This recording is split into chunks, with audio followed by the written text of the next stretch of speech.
এটা হলো যমুনা নদীর শাখা। নদী শুকিয়ে দাও হয়েছে, সে দোয়ে মানুষে মাছ ধরছে, নৌকা ভিড়িয়ে রেখেছেন।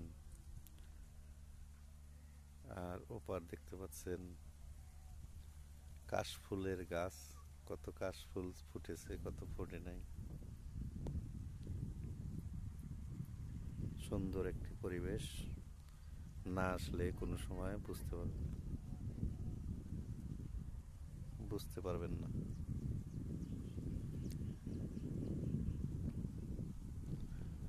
আমি আসছি ঘুরতে।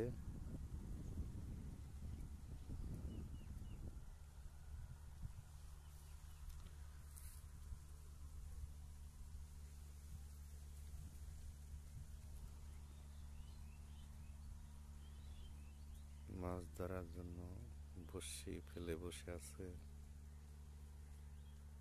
নদীর এপার ওপার।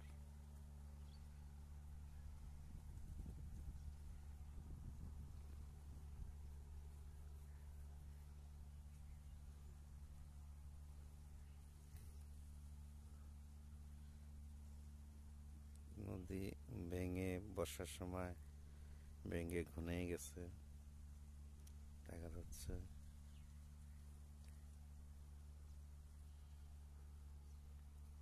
আর মাছ ধরে রাখার জন্য কাটান দেওয়া হয় দোতে, সেই কাটান দেওয়া হয়েছে। এই কাটান 1 মাস, 1.5 মাস, 2 মাস পর পর এগুলা বের দেওয়া হয়। বের জাল দিয়ে বের দিলে এগুলা মাছ দেখতে পারবেন। মাছ মেরে জেলেরা হাটে নেয় বিক্রি করতে।